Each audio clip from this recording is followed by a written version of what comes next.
The who would win of the week this week is cheddar whales versus Swedish fish. Whales. They're not called cheddar whales. But if I just say whales, whales.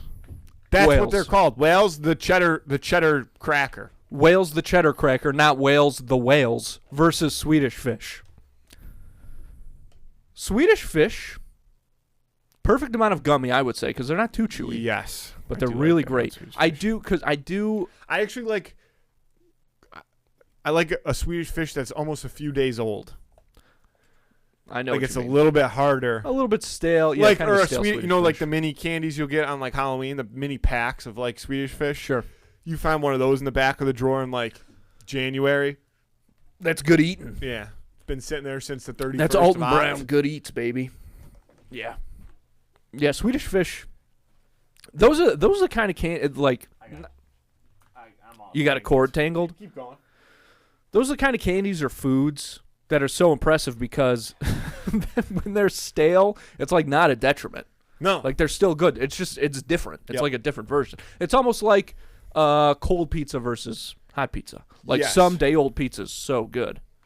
Anyways. I stand on business in saying I prefer my pizza cold. The Swedish fish, to me, all Swedish fish, it's almost like a hive mind situation. Like, you know the fish in Finding Nemo that all move together and they make the different shapes? Yes. That's what Swedish fish, I think, brings to the table to me. They act as one unit. The cheddar whales, I think they're maybe beneficial that they're a little more individually thinking or whatever.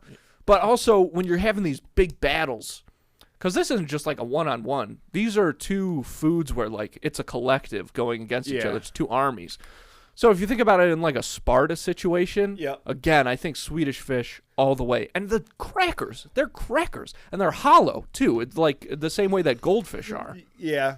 I think Sparta is a great comparison here because to me, in a fighting situation, the Swedish fish would be severely outnumbered by the whales. I just feel like if you think about eating Swedish fish versus whales, like you're going to have 1,000 whales to 300 Swedish fish. Yeah, that's exactly right. Yeah. And but the fortitude of those fish. Well, that's my thing. Like, I don't know why this is what pops into my head, but if you were to drop a nuclear bomb on Swedish fish, I don't think that they would be impacted in the slightest bit. Maybe a little bit melted. If you were to drop a nuclear bomb on whales, I think it would just be ash. Because that's why I personally liked, I mean, I haven't had a whale in years, but whenever somebody would have whales, I'd be like, dude, let me get some whales. Yeah. Because they're like a little bit crunchier than goldfish. Goldfish are almost a little bit doughy once you get through that initial. Whales are like, it's just whales mature. are like more of a baked cracker. There it is. Whales are goldfish that they leave in the oven for just a wee bit longer. Bang.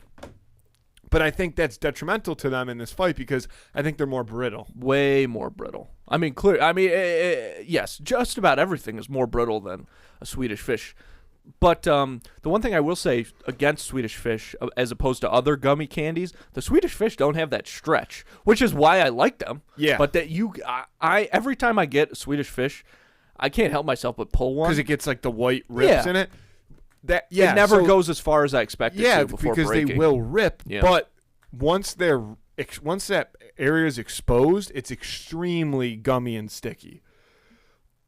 The reason that I think it rips like that is because of the shell. The Swedish fish has that. It's like a coated. Like it doesn't feel. It's a matte. A Swedish fish has a matte finish. They powder coat it.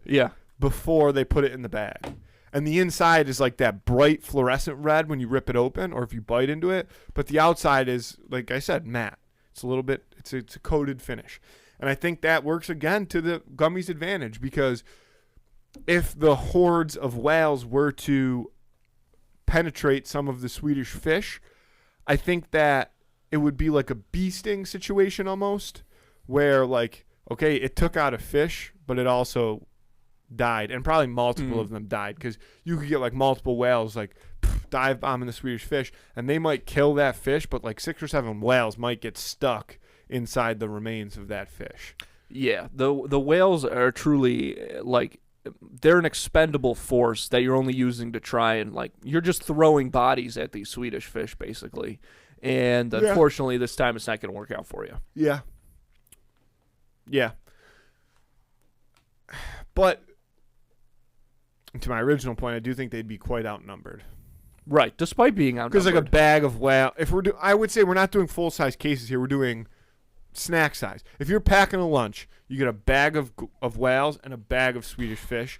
You get like 4 Swedish fish compared to, I don't know, at least 15 whales. Yeah, I would say it's more like 8 to 30. That sounds right. Yeah, that would be my guess. Just double up. Just double up my numbers. I didn't even really mean to double. Probably up. more accurate though. Yeah. Regardless. Yeah. Of being conservative. But if we're doing it in fractions, technically, like you know. Yeah, cut let's talk everything by fractions. 2, I've been meaning. and you can't. We have not been talking enough fractions when we do these who would win. 8 we over need to 15 incorporate more is fractions. a fraction. It can't be. Great call. That's great. That's Well, absolutely. what's the word? What Like, are it some can't other be, fractions? 1 over 3? It can't be broken down anymore. 8 over 15. They don't have any. Right. Common denominators? Yes. No, because that's when you have 2 fractions. Yeah. But like, right, they're not divisible by the same number. Yeah. No. Because what? 15 is only divisible by 5 and 3 and 1 and 15. Yeah. Yeah, so there you go. Yeah. 8 over 15, 8 15ths. That's a pretty common fraction, I'd say. Yeah, I mean, I feel like I've seen that most 8 places. 15ths. It's yeah. almost half. Not quite. It's near half. Yeah. It's a little more than half. Because half of 15 is 7.5. Yeah. Yeah. Yeah. What's the square root of 69? Your mom? Who sang that song, Emily? Song. That song. Schoolhouse Rock. That song that was like the square root of 69 is 8 8 something. something, right? Huh? Isn't it part of a Kanye song? Probably. Get Lil it? Wayne? Oh, now I'm on board. Do you understand it? Square root of 69 is 8 some? 8 something. 8 something. I feel like you're not putting this together like you should be. Because You're eating something. Okay, yeah. No, thank I you. get it. It took you way longer than it needed to get there, though. I'm going to take Swedish fish. I'll say it. Yeah, I'm going to take Swedish fish, too. Of course. I don't think that was up for debate. No, it's fish. But I all do the way. love whales. I haven't had a whale in a long time. Yeah. I have to order. I mean, I'm a salty over sweet man. I know that might be controversial. I don't know if I'll get elected pope on that, but I'm a salty over sweet. I'm a savory over sugary kind of guy. Like, I prefer chocolate over like Skittles. Right, for sure. Vote on that on Instagram on Friday. Clean sweep for Swedish fish.